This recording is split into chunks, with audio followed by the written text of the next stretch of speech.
Assalamualaikum warahmatullahi wabarakatuh. Halo, perkenalkan nama aku Ugi. Jadi di video kali ini aku coba mau mempraktekkan menggunakan software Amos ya. Software Amos, kita jalankan dulu Amosnya. Nah, ini dia.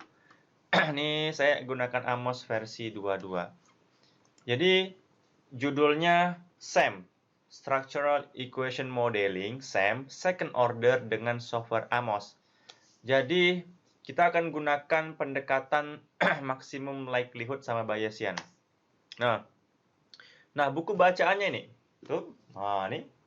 Amos model persamaan struktural, konsep dan aplikasi dengan program Amos 22, Update Bayesian. Ini buku ini ditulis oleh, apa namanya, Profesor Imam Ghazali. Nah, jadi ada Bayesian. Itu dia. Nanti akan saya jelasin Bayesian itu apa sih. Ini dia. Nah, jadi ini bahannya. Jadi yang akan kita bahas seperti ini. Ada model SEM, hipotesis langsung nggak langsung. Kemudian sampai pengujian mediasi dengan uji Sobel. Nah, bahan ini, ini bahannya sudah saya tulis semuanya. Ini bahannya, akan saya jelaskan nanti. Ini datanya. Semua teman-teman bisa download gratis di website saya pranaugi.com. www.pranaugi.com. Teman-teman masuk ke bagian SEM. Nah, mana filenya? Ini filenya. Teman-teman download gratis. Videonya, video ini nanti bakal saya unggah ke YouTube, kemudian saya linkkan ke sini. Oke, langsung aja kita mulai ya. Jadi, kita mulai. Jadi inilah yang akan kita bahas. Dari sini sampai sini. Kita lihat dulu model SEM yang akan diuji. Nah, seperti inilah model SEM yang akan diuji ya. Jadi di sini ada variabel namanya gaji, GJ, lingkungan, link, motivasi, mod, dan kinerja. Seperti itu. Nah, di sini variabel GJ sama link ini itu merupakan second order ya. Artinya dua tahap pengukuran. Nih. Jadi, GJ sama link ini second order. Ini order, ini tahap yang pertama, ini tahap yang kedua. Sementara kalau motivasi sama kinerja ini first order. Jadi ini campuran ya, ada yang second order, ada yang first order, ada yang first order. Jadi, dari sini kita dari gambar ini hipotesis yang diuji seperti ini. Ada hipotesis langsung sama hipotesis nggak langsung ya. Jadi hipotesis langsungnya gaji berpengaruh positif dan signifikan terhadap motivasi. Kalau kita lihat panahnya ya, GJ gaji ke motivasi. Ya. Lingkungan juga ke motivasi. Jadi di sini lingkungan juga berpengaruh positif dan signifikan terhadap motivasi. Gitu ya. Nah, kemudian gaji ke kinerja, lingkungan ke kinerja, juga motivasi ke kinerja. Jadi gaji berpengaruh positif dan signifikan terhadap kinerja, lingkungan, dan motivasi juga berpengaruh positif dan signifikan terhadap kinerja. Seperti itu. Nah, di samping hipotesis langsung, ada juga hipotesis nggak langsungnya. Di sini gaji secara tidak langsung berpengaruh signifikan terhadap kinerja. Secara tidak langsung ya, melalui motivasi. Jadi motivasi ini akan kita uji apakah dia signifikan nggak sebagai pemediasi hubungan antara lingkungan dan kinerja, dan juga gaji dan kinerja. Apakah motivasi sebagai penghubung antara gaji dan kinerja? Apakah motivasi signifikan sebagai pemediasi hubungan antara lingkungan dan kinerja? Jadi ada dua hipotesis mediasi, seperti itu ya. Nah, sekarang saya ingin memperlihatkan datanya. Jadi ini datanya ya. Untuk gaji, nih, ini gaji GJ11, GJ12, GJ13. Ini miliknya si GJ1. Kalau kita warnai seperti ini dia. Nah, dia. Untuk GJ2 dia punya 2 ya. Seperti ini. Nah, dia. Ini GJ3-nya. Seperti ini. Jadi gaji ini second order ya, 2 kali diukur. Yang pertama, ini yang kedua.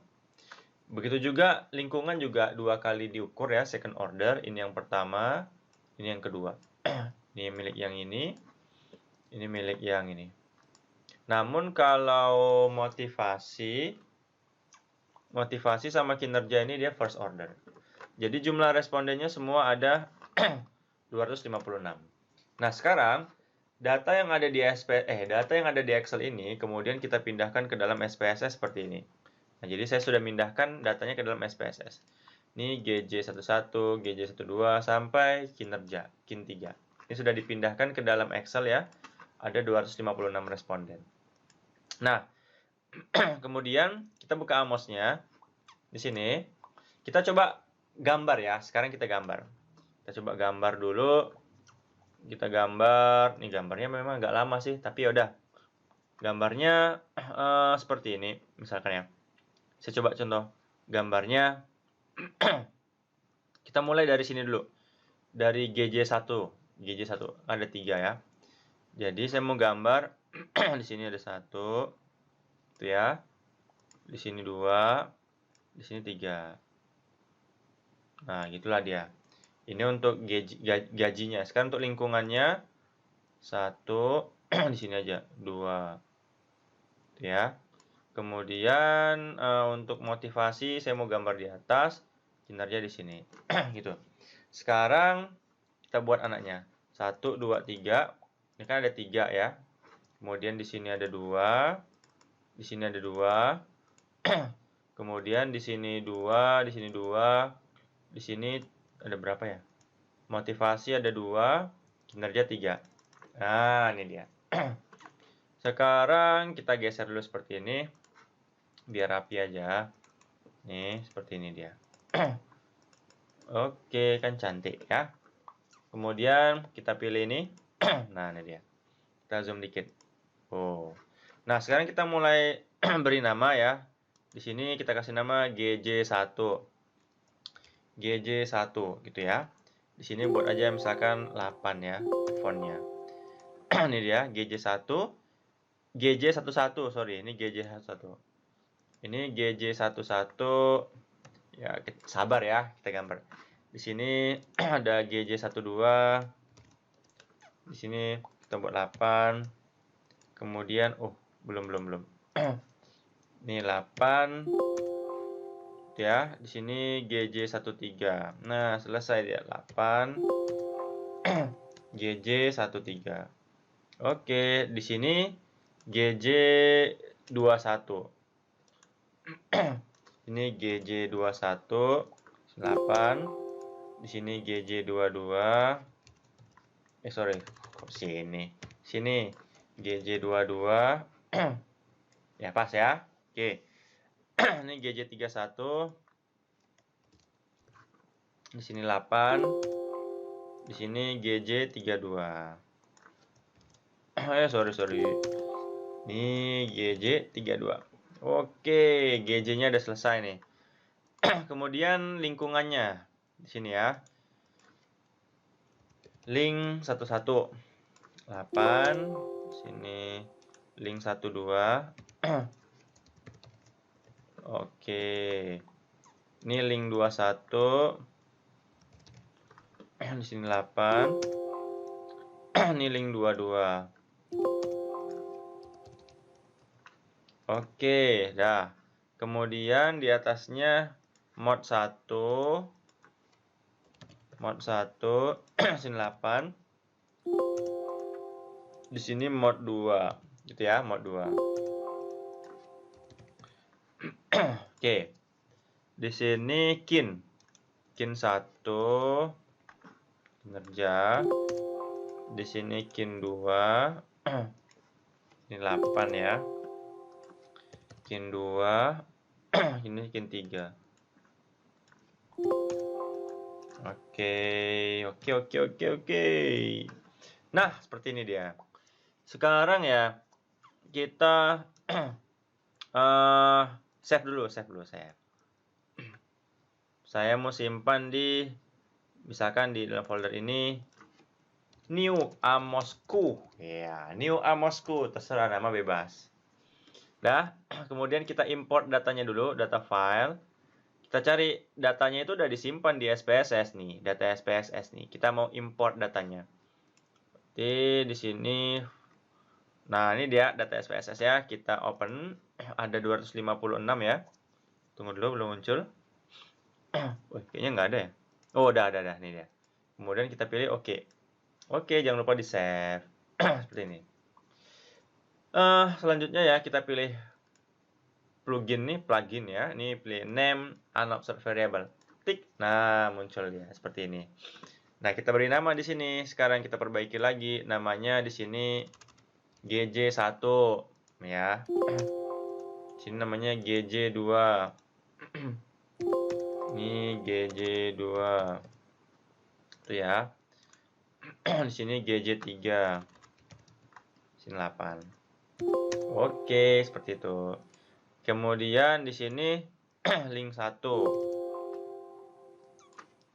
Link 1, kemudian di sini link 2.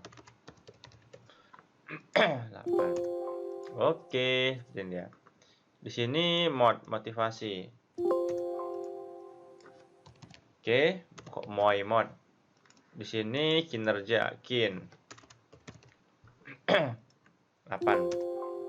Oke, sekarang di sini baru kita buat variabel satu lagi ya. Oh, ini aja deh. Nah, nih, satu. Ini di sini deh. Tapi di sini namanya lingkungan, link. Nah, di sini namanya GJ. Kita membuat second order nih. Ini kita panahnya di sini. Oke, ini di sini. Sini. Ini di sini. Nah, second order. Ini di sini. Ini di sini. Di sini. Woi, keren kan? Keren. Kemudian kita klik dulu. Kita mau set parameternya 1 di sini. Nah, ini 1. Di sini juga 1. Oke, keren. Kemudian kita buat errornya di sini. sorry, di sini harus buat error nih. Nah, gitu dia. Kita buatnya nih EGJ. Di sini error dari GJ1. Gitu ya. 8. Itu dia. Di sini EGJ2. Ini 8 ya. EGJ2. Oke. Di sini EGJ3. EGJ3. Sini 8. Oke. Di sini E-link 1. E-link 1.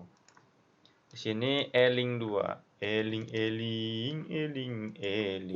Weh. Keren. Baru kita tarik panahnya. Pengaruh lingkungan terhadap motivasi. Sadap. Pengaruh GJ terhadap motivasi.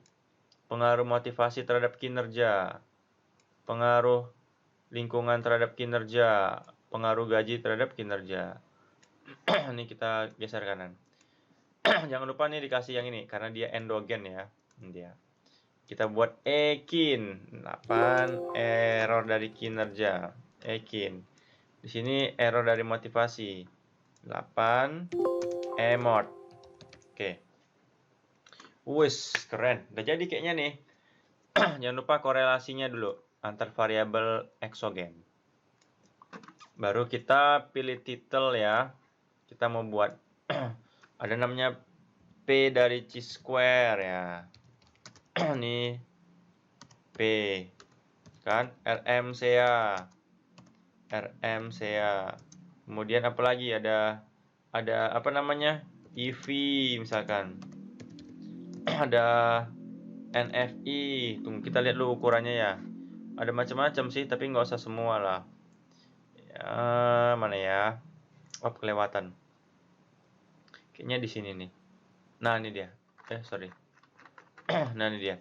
NFI, RFI. Ada RFI gitu kan. NFI. Oke. Kita pilih ini, kita buat 18 saja. Oke. Ini pilih center bold. Nah, ini dia. Kayaknya kekecilan deh. Buat aja misalkan 15. Oke. Nah, ini dia. Oke, seperti inilah kira-kira gambarnya ya. Oke. Nah, sebelum kita run dengan Amos, kita pilih view analysis properties. Ini kalau nanti kita bakal menggunakan pendekatan Bayesian ya. Teman-teman bisa baca buku ini. Kita pilih ini estimate, mean, and intercept. Ini untuk Bayesian nanti. Ini maximum likelihood biar aja. Kemudian apa ya? Outputnya kita centang aja deh semuanya. Centang aja. Oke, dah. Jangan lupa di save ya. Save.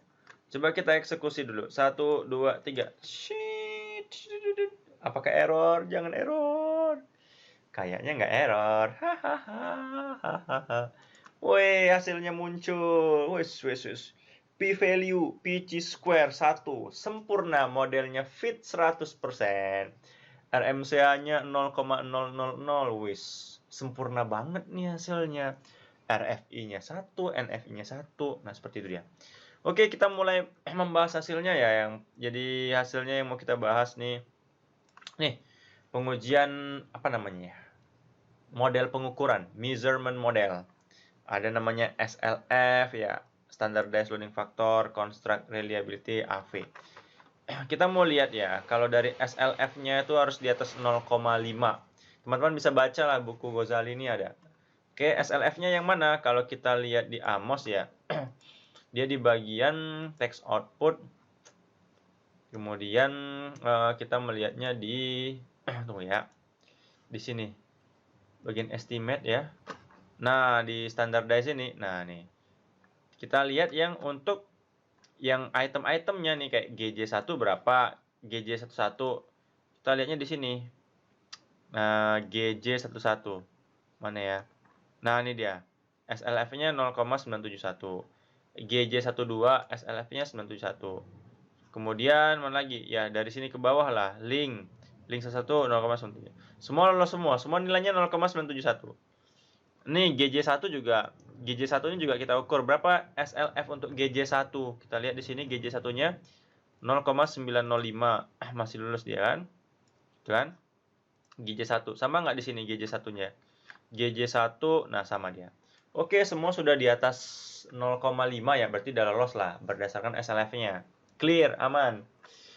Nah, kita mau lihat berdasarkan AV sama CR. Kalau AV ini harus di atas 0,5 udah lolos.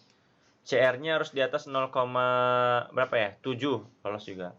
Nah, AV sama CR ini bisa dihitung dengan rumus seperti ini ya, teman-teman. Nah, ini dia. SLF-nya udah ada. Errornya yang mana? Kalau kita mau lihat errornya, kita ngambil yang error standarnya gitu. Error standarnya ada di sini. Tunggu ya. Kita mau lihat error standarnya, standardized. Nah, nih. Standardized residual. Nah, lihat dari sini nilainya. Untuk menghitung yang ini tadi. Cuma saya nggak bahas ya. Nanti teman-teman bisa cari sendiri. Yang tadi rumusnya seperti itu. Kemudian validitas diskriminan juga lolos ya. Karena nilai akar kuadrat AV-nya lebih besar daripada nilai korelasi antara variabel tersebut dengan variabel lainnya. Contoh nih, nilai akar kuadrat AV dari GJ1 0,972 lebih besar dibandingkan korelasi antara GJ1 dengan variabel lainnya. Berarti kita bisa lihat ini 0,972 harus paling besar daripada yang ada di bawahnya. Nah, ini juga harus lebih besar daripada yang di bawahnya. Semua udah lolos, berarti validitas diskriminannya lolos. Kemudian dari goodness of fit-nya, ya kecocokan model secara keseluruhan udah lolos ya. P-value-nya 1 di atas 0,05 berarti lolos. Fit, RMMCA-nya fit di bawah 0,1 semua sudah fit. Jadi pengujian model pengukurannya sudah oke. Udah ya. Nah, sekarang sebenarnya ini sudah dapat ya hasil berdasarkan maximum likelihood. Ini kan tertulis maximum likelihood estimate. Dari sini sudah dapat. Nah, dari sini bisa kita ketahui lingkungan itu berpengaruh positif dan signifikan terhadap motivasi. Dari mana kita tahu positif? Lihat aja dari estimate-nya, koefisien jalurnya 0,359 ya. Itu positif ya. Kemudian p-value-nya ini, kalau bintang ini artinya dia lebih kecil daripada 0,001. Ya, misalkan tingkat signifikansi yang digunakan 0,05 atau 5%, berarti udah signifikan. Lingkungan berpengaruh positif dan signifikan terhadap motivasi. Gaji berpengaruh positif dan signifikan terhadap motivasi. Motivasi berpengaruh positif dan signifikan terhadap kinerja. Lingkungan berpengaruh positif dan signifikan terhadap kinerja. Gaji berpengaruh positif dan signifikan terhadap kinerja. Ini sudah saya ringkas hasilnya di sini. Nah, ini dia. Ini kalimatnya kan, gaji berpengaruh positif dan signifikan. Bla bla bla bla bla, seperti ini dia. Nah, apa sih bias? Sebenarnya bias ini, teman-teman bisa baca ya di buku Ghazali tentang bias ini. Jadi kalau sekilas saya mau ngejelasin ya. Jadi pada software Amos 22 telah berlangsung sangat cepat sekarang versi Amos versi 22 ada di pasaran. Metode estimasi maksimum likelihood. Nah, tadi yang kita bahas tuh maksimum likelihood. Banyak asumsinya, normalitas, hetero, seperti itu maksimum likelihood. Sehingga menggunakan dengan bias itu nggak perlu lagi pakai uji asumsi normalitas, hetero tuh nggak perlu lagi pakai di dalam metode bias. Tapi kalau maksimum likelihood perlu dia. Teman-teman bisa baca teorinya ya. Ini bukan statement saya, tapi yang ada di buku ini seperti itu. Intinya bias itu digunakan tanpa perlu lagi pakai uji asumsi normalitas. Nggak perlu lagi cek outlier tuh nggak perlu. Karena kan biasanya yang membuat nggak normal kan outlier. Datanya dibuang, buang jadi habis deh, kan sayang gitu. Bagus gunakan aja metode bias gitu.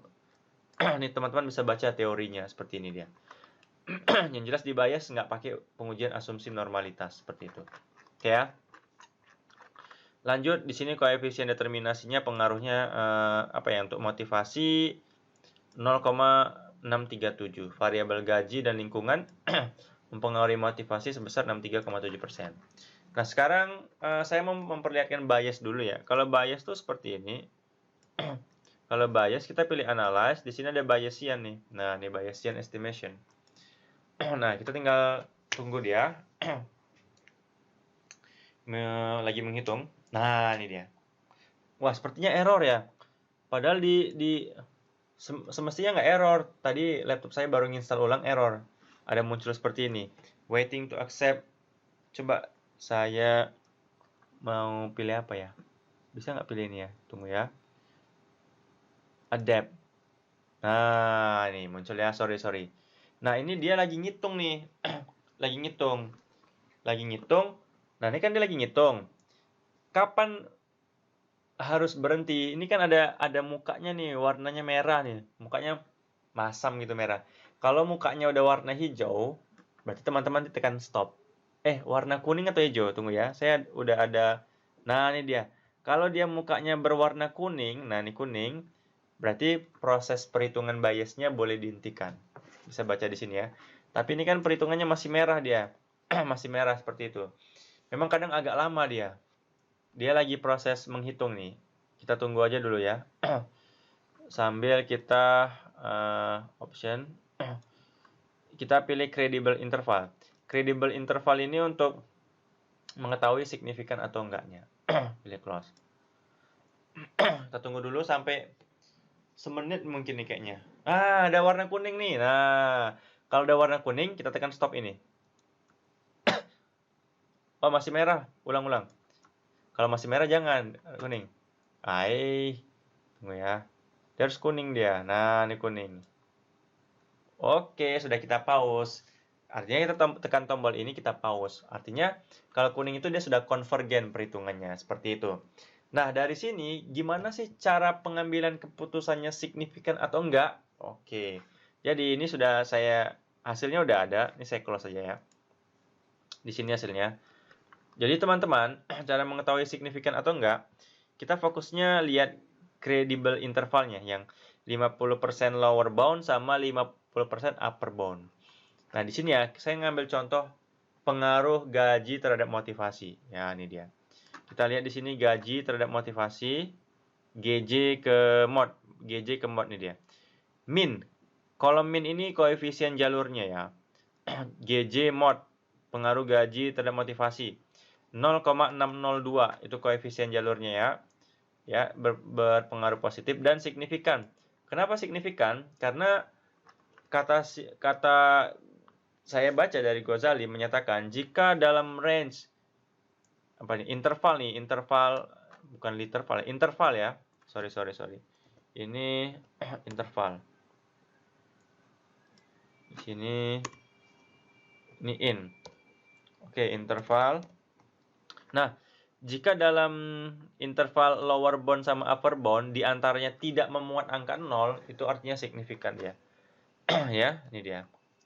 Nah, kita lihat untuk gaji motivasi. Lower bound-nya berapa? 0,533, upper bound-nya 0,651. Dari 0,553 ke 0,651, kan di tengah-tengahnya nggak memuat 0, berarti dia signifikan. Jadi, gaji berpengaruh positif dan signifikan terhadap motivasi. Begitu juga kalau kita lihat di interval ini semua, pengaruh motivasi terhadap kinerja juga signifikan karena dalam interval lower bound sama upper bound tidak memuat angka 0. Berarti begitulah cara pengambilan keputusan dengan pendekatan bias. Jadi kesimpulannya sama ya, baik menggunakan maximum likelihood dengan Bayesian sama-sama berpengaruh positif dan signifikan seperti itu. Nah, terakhir kita mau melakukan pengujian mediasi. Kita akan menggunakan uji Sobel ya. Jadi saya mau menghitung Z Sobelnya dari hasil maksimum likelihood-nya aja. Ini sebagai contoh. Ini oke, ini udah nggak usah di save. Ini saya close dulu. Saya close. Oke. Oke. Sudah. Nah, untuk menghitung Z Sobel ya, kita perlu mengetahui nilai koefisien jalurnya sama standar errornya. Teman-teman bisa lihat di sini. Ini estimate nih koefisien jalurnya ya. SE ini standar errornya. Itu yang diperlukan untuk menghitung Z Sobelnya. Jadi kalau Z Sobelnya lebih besar daripada 1,96, berarti dia signifikan. Contoh nih, ini kita mau menguji apakah motivasi signifikan sebagai pemediasi hubungan antara gaji dan kinerja. Ternyata Z Sobelnya 4,16859033 di atas 1,96, maka dia signifikan. Berarti motivasi signifikan sebagai pemediasi. Begitu juga untuk yang lingkungan juga dia signifikan dia. Karena Z Sobelnya lebih besar daripada 1,96. Jadi motivasi signifikan sebagai pemediasi hubungan antara lingkungan dan kinerja. Nah, gimana sih cara ngitung Z Sobel? Kita bisa menggunakan fasilitas kalkulator penghitung Z Sobel yang ada di internet, itu ya. Misalkan nih Sobel test, ya di sini ada. Nah, ini sudah disediakan. Nah, kita ngitungnya di sini menggunakan ini. Jadi A-nya itu yang ini. Ya, yang ini A-nya kita pindahkan di sini. Kemudian yang B-nya itu yang ini, motivasi kinerja. Ini yang B-nya. Kemudian yang SA-nya ini standar error-nya. Kemudian SB-nya itu yang di bawah. Ini dia. Kita hitung berapa nilai Z Sobelnya, calculate nih. Z Sobel, ini dia. 4,16859033. Sama nggak? Sama. Nah, begitu juga untuk lingkungan. Tinggal kita ganti aja koefisien jalurnya yang ini. Kita ganti yang di bagian A-nya. Standar errornya kebetulan sama nilainya, 0,072. Calculate. 3,46433,963. Sama dia. Nah, jadi kalau untuk menghitung Z Sobel, teman-teman bisa lihat di sini. Atau rumus manualnya yang mana? Rumus manualnya ini. Nah, nih. Ya, ribet ngitungnya sih. Kalau nggak paham matematikanya ribet. Nah, dari mana sih ketentuan 1,96? Nah, ini ketentuannya di sini. Jadi semua yang saya sampaikan ada referensinya. Seperti itu. Oke teman-teman, semoga bermanfaat ya. Mohon maaf atas segala kekurangan. Assalamualaikum warahmatullahi wabarakatuh.